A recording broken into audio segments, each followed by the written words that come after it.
जय सच्चिदानंद, जय सच्चिदानंद।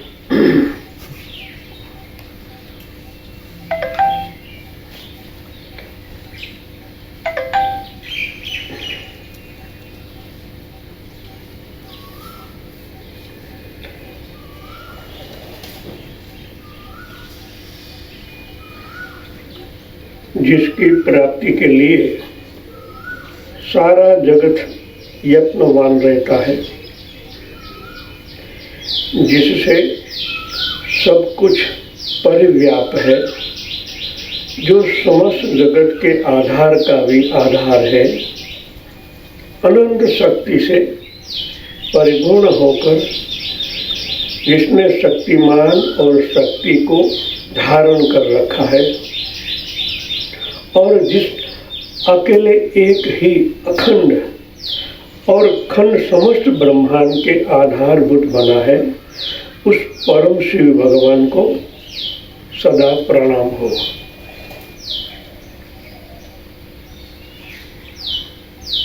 बहुत बड़ी बात बताई गई है।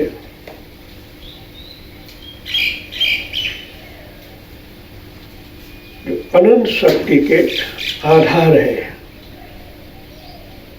निराकार परब्रह्म परमात्मा,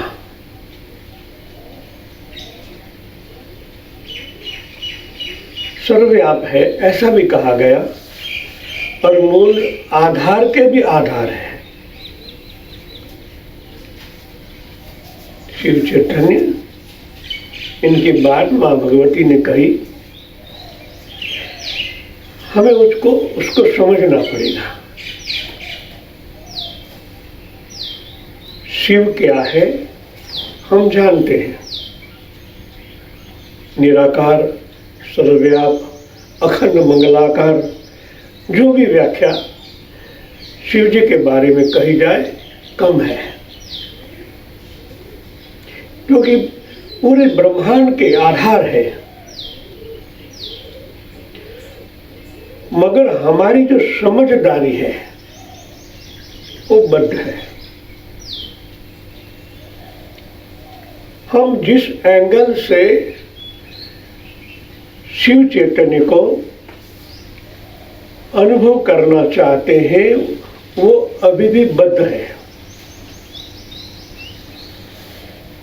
अजन्मा है, निराकार चैतन्य है।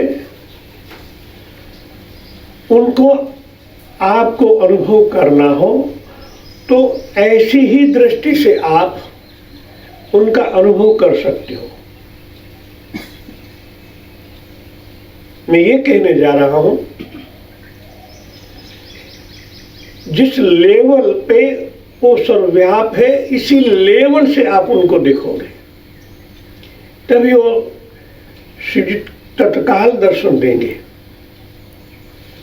हमारी बद्धता ये है, हमें जो ज्ञान समाज द्वारा, कुटुंब द्वारा जो दिया गया है, जो संस्कार दिया गया है, उनके द्वारा ही हम उनको आराधते हैं।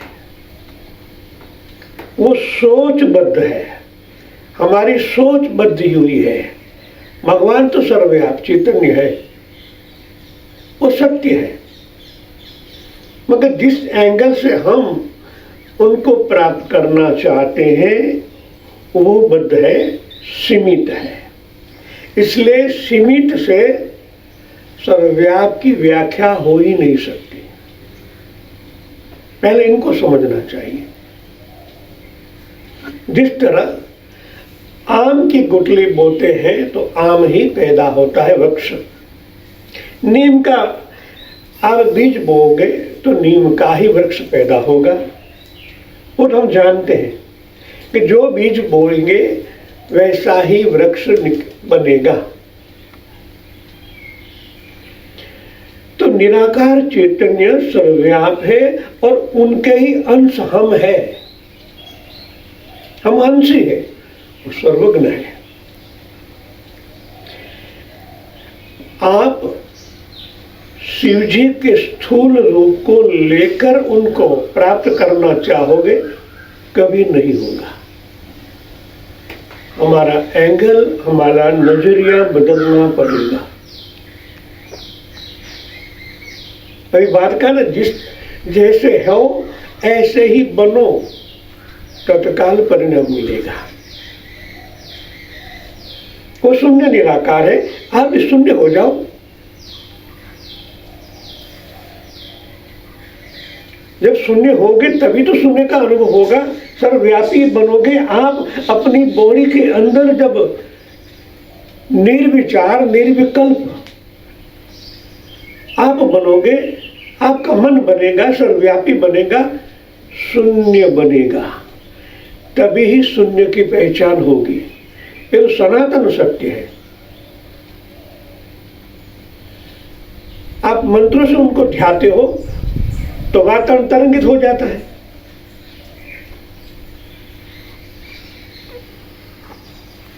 इसलिए कनेक्शन होता ही नहीं। ये समझना जरूरी है कि मंत्र के जो वेव्स है उनके साथ मन जब कनेक्ट हो जाता है तो निराकार की एक सीमा तक आपको ले जा सकता है। तरंग भी वहां नहीं जा सकती। इतना वो तेजोमय है। उनकी शब्दों में व्याख्या करनी ही निरर्थक है। वहां शब्द पहुंचते ही नहीं, इतने वो ऊर्जावान है। हाँ, एक हद, एक सीमा तक जा सकते हो। इनके बाद आपको निर्विकल्प निराकार का रूप धारण करना ही पड़ेगा। जो मन से आप जाना चाहते हो, मन की सीमा से परे है वो, बियॉन्ड द माइंड। तो उस व्याख्या से उनको जैसे ही आप आरोगे तुरंत मिल जाएगा, क्योंकि वो तो तैयार है। हमारे तो परम पिता है। पिता पुत्र को अपना के लिए मना कर सकता है क्या? पुत्र की भावना, जो हम माया के अंदर घूमने आए थे तो माया रूप हो गए, और माया के द्वारा ही हम उनको प्राप्त करना चाहते हैं। जो फोटो जो कलाकार ने बनाई है, उस फोटो के द्वारा हम उनको प्राप्त करना चाहते हैं। स्थूल से सूक्ष्म की यात्रा कैसे हो सकती है? आप सूक्ष्म बनो, वो भी सूक्ष्म निराकार है। आपके अंदर आत्म तत्व सर्वव्याप है, तो वो भी सर्वव्याप है। सर्वव्याप से सर्वव्याप ही मिल सकता है।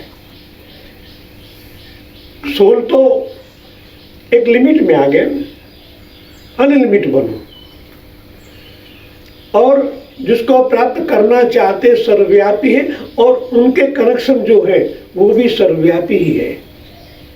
हम उनके कहते वो परमात्मा, हम आत्मा। तो आत्मा अव्यक्त है, परमात्मा भी अव्यक्त है।